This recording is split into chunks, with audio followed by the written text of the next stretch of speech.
On December 13, 2022, Officer James Hinkle, a member of the Waterbury Police Department, found himself in the midst of directing traffic in Waterbury, Connecticut.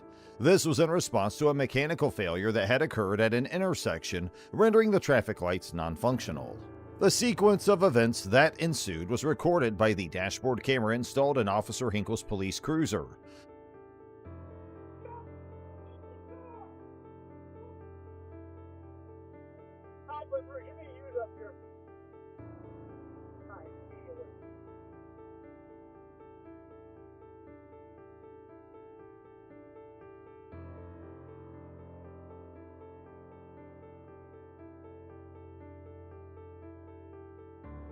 This footage will take precedence, followed by the recording from Officer Hinkle's body camera. Throughout the incident, Officer Hinkle persistently asserts that the driver was attempting to collide with him. However, upon reviewing the dash cam footage from his police cruiser, it becomes evident that he moved aggressively towards her vehicle as she passed by. Additionally, he can be heard telling her that she's fortunate not to be in handcuffs at that moment. Officer Hinkle proceeds to request another officer's assistance in completing a citation for 2 infractions: failure to comply with an officer's instructions and reckless driving, both falling under Section 14-223 of the Connecticut General Statutes. No! This means stop! This means stop! I didn't see that until I was already past. And then you still drove by me! I'm so sorry, sir. I didn't. License and registration now! Hold on. Sorry. Give me a second, okay? No, license and registration now. Okay. You almost ran over an officer standing in the middle of the street. I'm so sorry. I didn't realize what was going on. That was very confusing. It's a bright yellow jacket standing in the middle of the street. What don't you understand? All the other cars were going. No, they weren't. You were the only vehicle coming from that way. You almost ran me over in the middle of the street. This section delineates the offense as failing to halt when signaled or disregarding an officer's directives. It stipulates that if a motor vehicle operator fails to promptly come to a complete stop when the signal of a uniformed officer or an officer with a prominently displayed badge, or if they defy the officer's instructions pertaining to vehicle operation, they will be considered to have committed an infraction. Moreover, Officer Hinkle cites Section 14-222 of the Connecticut General Statutes, which outlines the specifics of the reckless driving offense. Subsequently, the driver received the citation but was permitted to depart from the scene. However, the charges were subsequently dismissed. This event prompted an internal affairs inquiry into Officer Hinkle's behavior, leading to his immediate placement on paid administrative leave on January 9, 2023. Following the investigation, it was determined that Officer Hinkle had breached departmental policies through his actions, conduct, and demeanor.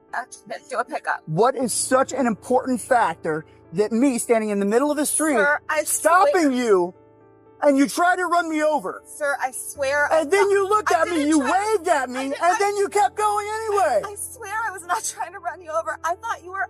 The cars were going. I'm telling you to stop in the middle of the street, and you wave at me and keep going.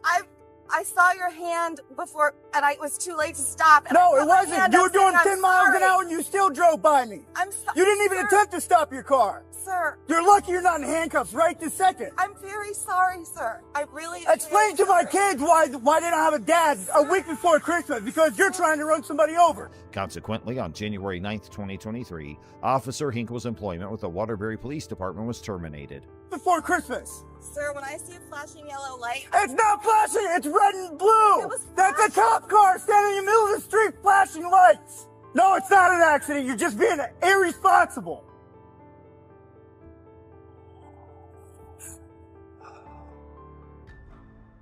Street. And then waves at me and still tries to drive by me. Run her, please, and make sure she's valid. A week before Christmas, I almost get ran over. All right? Yeah. I got 2 kids at home waiting for me to come home tonight. Sir, I'm very sorry. I felt. Sorry doesn't break it. You looked right at me and still decided to drive by me. I was in the middle. No, you weren't. I was in the middle of the intersection. Are you hurt? Emotionally.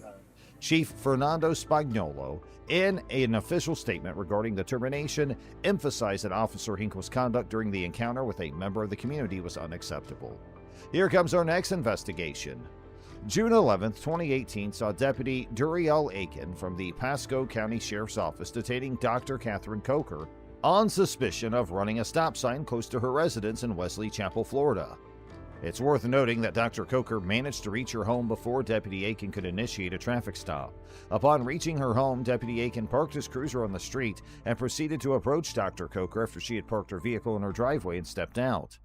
Deputy Aiken communicated to Dr. Coker that should she choose to conclude the traffic stop and enter her residence, he would proceed to arrest her under charges of obstruction or what is commonly referred to as resisting.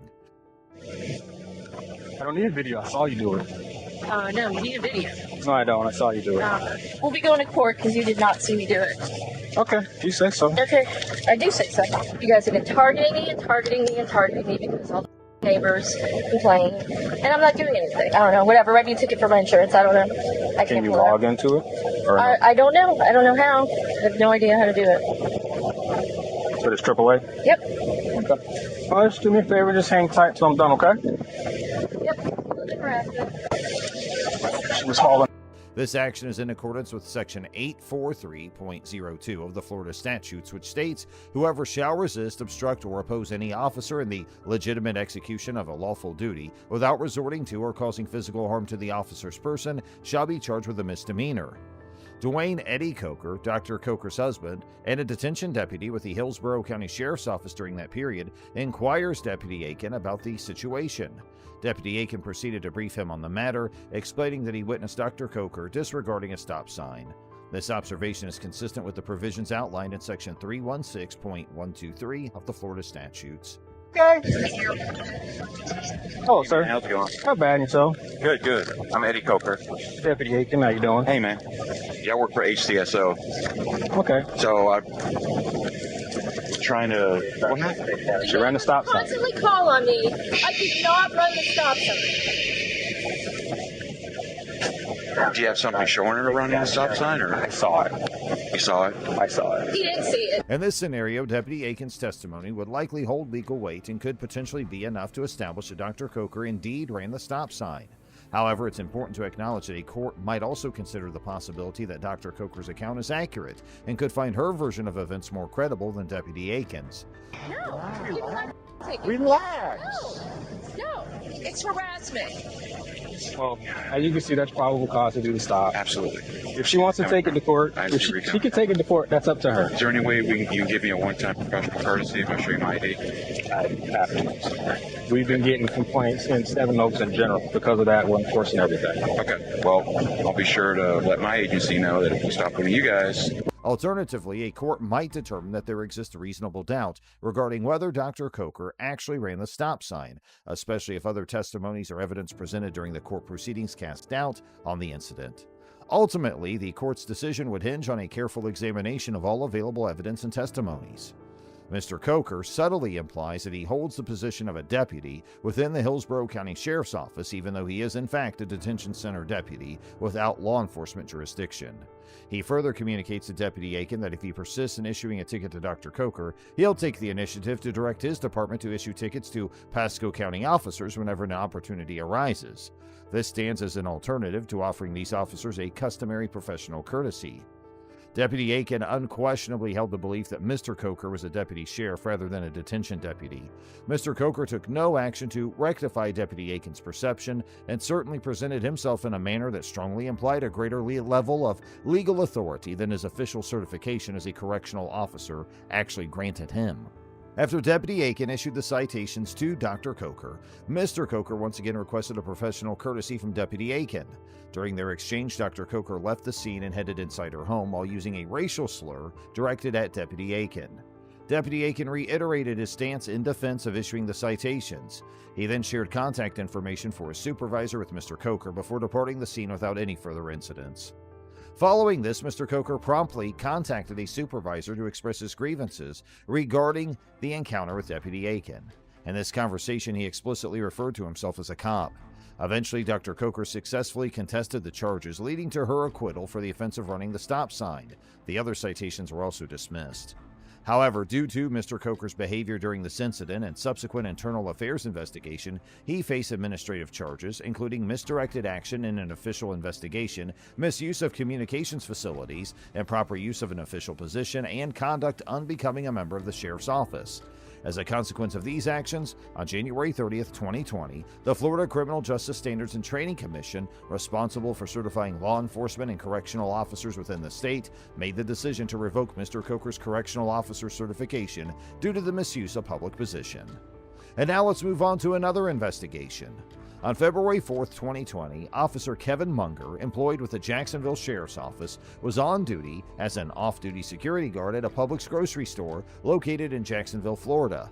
During his shift, Tawanda Crowell, a local mother, purchased several items from the store. Subsequently, she left the store area only to re-enter briefly before ultimately exiting the store. Publix manager Anna Augusto Bonner approached Officer Munger and informed him that she had observed Miss Crowell leaving the store with items in a bag, yet she hadn't witnessed a transaction taking place. Responding to this information, Officer Munger approached Miss Crowell, who was by then seated inside her vehicle with her 12-year-old daughter and two nieces seated in the back.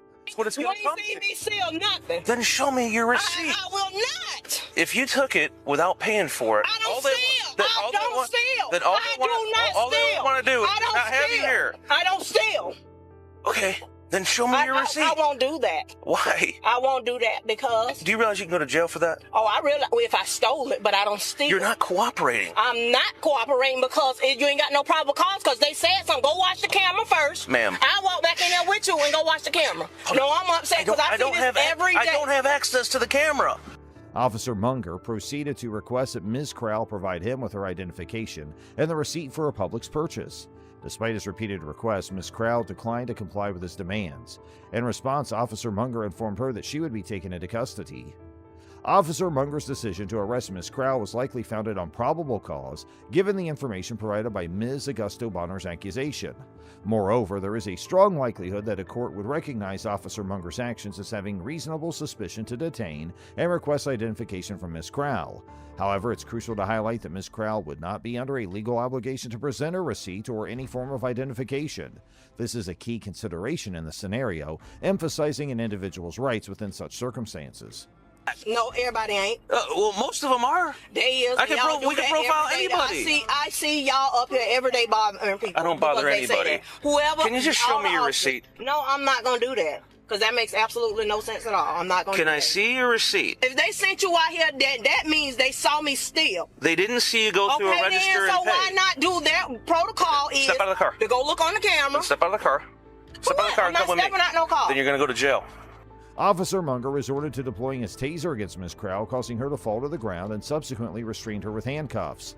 According to the Jacksonville Sheriff's Office Order 551, which outlines the department's guidelines for response to resistance, it stipulates that officers are authorized to use force at a level that is both reasonable and essential for making an arrest or safeguarding themselves or others from potential physical harm, resistance, or life-threatening situations. Lieutenant. Come on. No. You're going to go to jail. No, I'm not. You're no, going to I'm go to not. jail. No, I'm yes, not. you are. No, I'm Then not. give me your receipt. I'm not giving you my receipt. Come on. No, I'm You're going not. to jail. No, I'm not. You're going to jail. No, I'm not. You're going no, to jail. I'm not. No, I'm not. You are going to jail. No, I'm not. I'll tell you what I'll do. No, I'm not. You're going to jail. No, I'm not. Call your mama. Nevertheless, while certain actions by Ms. Crowell upon exiting the vehicle could be interpreted as potentially evasive, the body camera footage notably reveals that when Officer Munger deployed his taser, Ms. Crowell had been standing at a reasonable distance from him, with her hands positioned by her sides for a significant duration. This stance cannot be reasonably classified as active physical resistance. Furthermore, this situation would not have warranted a reasonable officer to believe that Ms. Crowell posed a threat of physical harm or intended to strike him. Turn around right now. What am I ask for? Turn around right now for not cooperating. Cooperating. Turn around. I didn't steal. Tasing you right now. I didn't steal nothing. It is. Officer Munger consistently informs Ms. Crowell that she'll be taken into custody due to her refusal to present her identification and receipt. However, he fails to specify the exact offense for which she would be arrested. Given her protections under the 4th and 5th Amendments in this situation, it's important to note that although Ms. Crowell displayed uncooperative behavior, she was not under any legal obligation to furnish Officer Munger with her receipt or identification. Consequently, it's probable that a court would determine that her actions could not result in an obstruction conviction. Ms. Crowell was held in a police vehicle and offered assistance by Jacksonville Fire Rescue EMS to remove taser darts. However, she preferred going to the hospital for dart removal by a licensed physician due to one dart being lodged in a sensitive area. An off-duty officer watched her children until they were picked up. Officer Munger discovered her receipt in her vehicle after her arrest, as shown in camera footage. After a 6-hour wait, she was taken to the hospital for dart removal and then to jail. She was initially charged with resisting arrest without violence, but the charge was dropped by the state attorney's office. An internal investigation by the Jacksonville Sheriff's Office into Officer Munger's conduct took place after a complaint, though the officer was cleared based on body-worn camera evidence. Officer Munger has faced 25 citizen complaints since 2004, with most not resulting in sustained findings. The Sheriff's Office purges officer discipline records after 5 years. Ms. Krell filed a lawsuit against Publix in June 2020, which was dismissed with prejudice in December 2021 after an undisclosed settlement. Overall, Officer Munger's actions and Ms. Krell's case involve various legal and investigative proceedings. Good morning, I'm Officer Parker with the Guyton Police Department. Any reason you ran that stop sign right there? What stop sign? Going right there at Parker's. One I sat there for like 5 minutes waiting for traffic out there? You have a driver's license. I do. All right, mind getting it? Yeah, that's fine. Oh, shoot. I need a debit card, huh? I don't want that. Just give me a second, okay? Yeah, no problem. All right, here you go, Mr. Harville. Please be more careful at the stop signs, okay? I got you. Hey, man.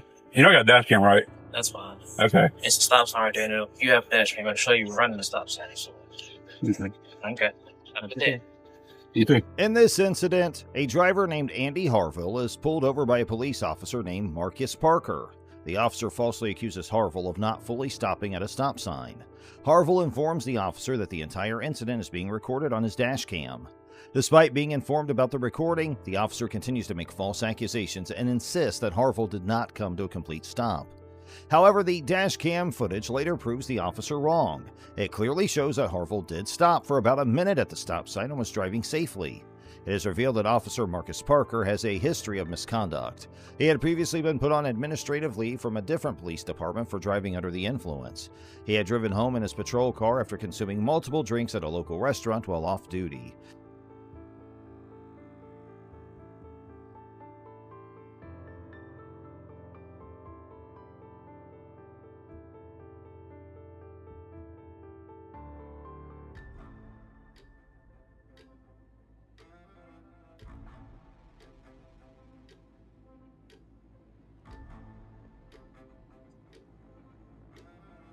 Parker had been dishonest with his supervisors about the incident before eventually resigning and joining the Guyton Police Department. The Guyton Police Department itself has concerning issues. They lack important policies regarding the use of body and dash cams, as well as protocols for the use of force, excessive force, arrests, and interactions with the public. The absence of these policies undermines citizen protection and fails to provide clear guidelines for police officers. Given these circumstances, there is a call for accountability and reform within the Guyton Police Department. The officer involved, Marcus Parker, should face consequences for his misconduct. Additionally, the department needs to implement necessary reforms for better serving and protecting the citizens under their jurisdiction. Now let's move to another video. He's being detained right now for QX. No, I'm talking to her now. I know.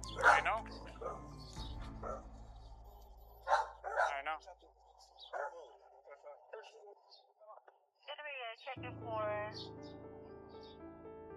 an aggressive white female, unknown weapons, wearing a white shirt, blue jeans, making threats to harm himself. Samuel Scott Jr.'s incident began when his car, a 2006 black Jeep Compass, was stolen from outside his aunt's house in Buena Vista in Miami.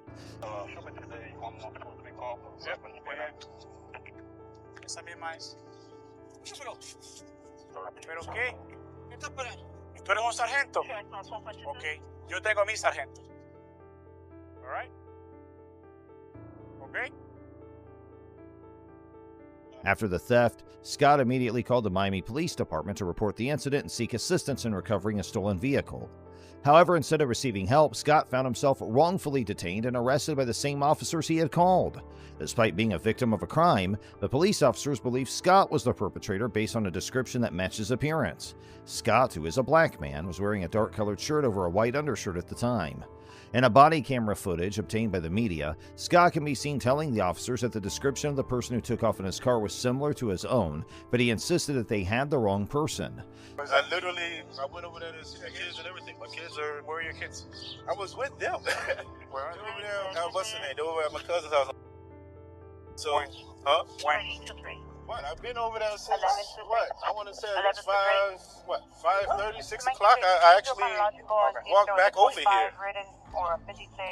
You have 2 IDs? Yeah. That's not good. Well, one is an ID and one is a driver's license. Okay. All right. Scott questioned why he would call the police if he had stolen his own car and expressed his concern for his children who were left unattended while he's being questioned. You know what's up, okay? All right, but it's not okay. You mind if I sit in your car? I really don't know what I did. I really don't care, but... Alright, listen. I'm gonna reach your rights real quick. Alright? I'm telling you guys got the wrong guy. I can confirm where I was, and I can even confirm my activities. I recently logged off of the VPN at my job. Okay. At what time? Roughly before I came over here, before I called you guys. Okay. But I'm telling you, you guys got the wrong guy. Okay. The description of the guy that took off from your car is just like yours.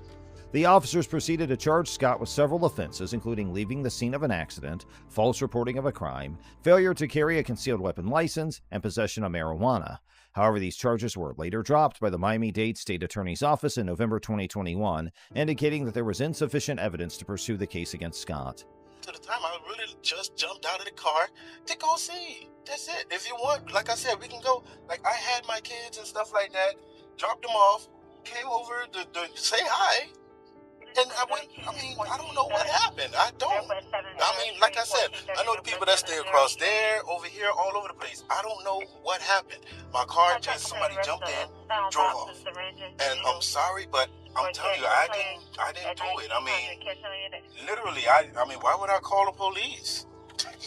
I mean, I called because my car is stolen. I mean, how me and my kids are going to get home? My pillow, my work ID, my work stuff, all of that stuff is in there. Why would I? That's why I'm like, why am I in handcuffs? If I'm calling them and I'm... Alright, just give me a second. You never been arrested before? No. Sure about that? Yeah. Never been arrested. Ex-military. As a result of this wrongful arrest and detention, Samuel Scott Jr. is now suing the Miami PD and 5 specific officers involved in the incident. His lawsuit alleges unlawful search, false imprisonment, and unwarranted prosecution. Scott's attorney is seeking $500,000 in damages for the physical, emotional, and reputational harm caused by the incident. Let's now move to another video. You ready? For what? Wait, he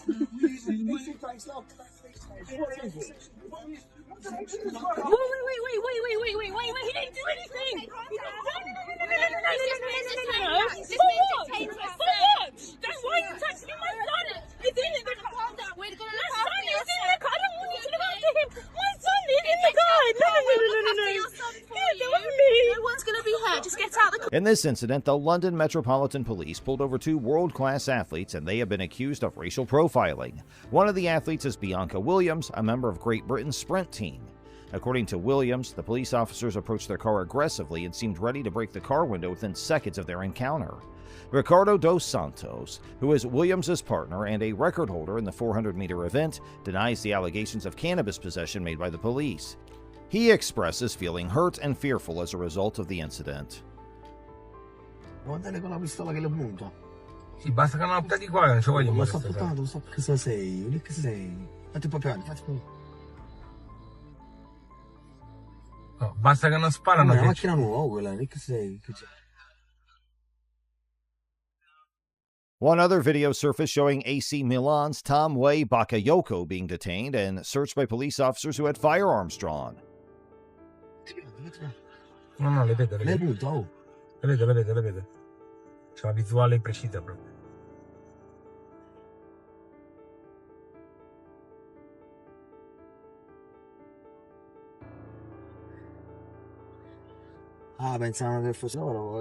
However, Bakayoko was released after the officers recognized him as a famous footballer. The Milan police initially claimed that the check on Bakayoko was conducted with high security measures and justified by the context of the operation. However, they later apologized and released Bakayoko after realizing his identity. The police statement mentioned that the check was carried out in a manner consistent with the perceived danger, but the officer's shock upon recognizing Bakayoko suggests a potential misunderstanding or error in judgment.